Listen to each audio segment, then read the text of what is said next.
Michele Bachmann, Steve King, and Louis Gohmert, all three the dumbest Congress people in the country, they went to Egypt over the weekend. Incredibly random of them. And they held this really, really awkward press conference. And there's a couple parts that I had to share with you. Let's listen.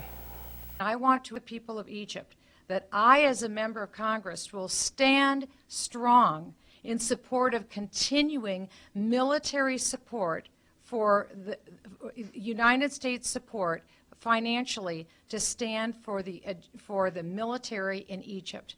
We know that you have been a partner. You've been a partner in the war on terrorism. You've acted bravely here on the front lines.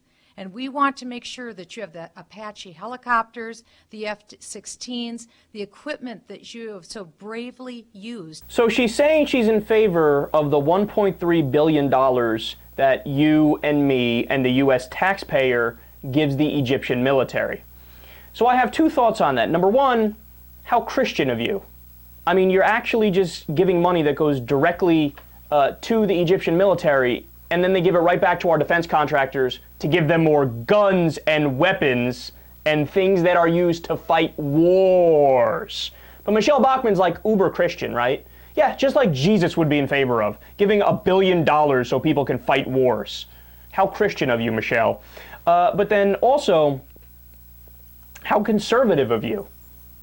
I mean, Michele Bachmann is one of these far righties, and what happened? I thought Republicans loved small government.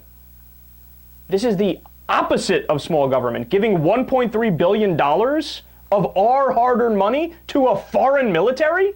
That's as big government as you can possibly get, and that's also dumb government, by the way. They continue. It has posed around the world. We stand against this great evil. We are not for them. We remember who caused 9/11 in America. We remember who it was that killed 3,000 brave Americans. We have not forgotten. She just said the Muslim Brotherhood did 9/11. I'm sorry, these people are too stupid to be in Congress.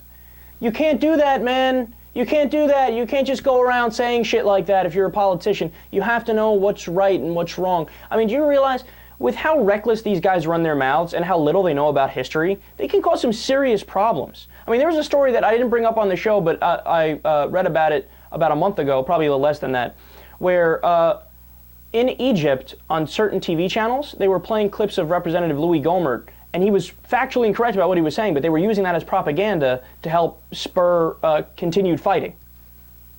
But see, this is what I'm talking about. You have to be responsible if you're a politician. You have to know your facts. Al-Qaeda caused 9/11, not the Muslim Brotherhood. And then, you know, some idiot conservatives might go, yeah, what's the difference? They're both radical Islamic regimes. No, that's not true. In fact, the Muslim Brotherhood came out and issued a tremendous denunciation of Al-Qaeda when they did this. They are not the same thing. I mean, to say that the Muslim Brotherhood is the same as Al-Qaeda is like saying Hezbollah is the same as Al-Qaeda. But understand, Hezbollah, for example, is a Shia Islamic group, where Al-Qaeda is a Sunni Islamic group. They hate each other's guts, right? The Muslim Brotherhood and Al-Qaeda are totally separate entities, as evidenced by the fact that the Muslim Brotherhood apologized and denounced Muslim extremism and all these different things when Al-Qaeda pulled it off. The Muslim Brotherhood was like, oh God, this is horrible, we're against it. Mohammed Morsi himself came out and talked about it and denounced it. I mean, God, look, I'm telling you, man, they don't know anything. If you're a conservative, if you're a Republican, that's fine, that's fine. It's fine to have disagreements about the size of government or tax policy or even on foreign policy, right? But here's what you can't disagree on. The objective facts of reality, and idiots like Michele Bachmann and Steve King and Louis Gohmert do that all the time. And by the way, Louis Gohmert, I didn't clip this one out because he drags on and on, but Louis Gohmert comes out later, and you know what he says? He compares, what's his name, General El-Sisi, or General Sisi, however you say it properly. Forgive my ignorance on that, right?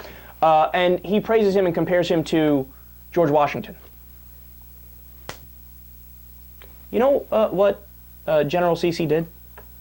He has been the one leading this crackdown on the Muslim Brotherhood. Now look, I don't agree with the Muslim Brotherhood. In fact, that's the last people I would ever vote for if I, happen to live in Egypt for whatever reason, right? Or anywhere where they have the Muslim Brotherhood. No, he's led the crackdown in terms of the violence on the Muslim Brotherhood. Like, how endless articles over the past month or so about how the Egyptian military is slaughtering peaceful protesters. That's the guy who's leading it. Gomer's comparing that guy to George fucking Washington. Come on, man! Come on! Look, these guys don't know anything, man. It drives me nuts. It makes me go crazy because it's not okay. It's not okay.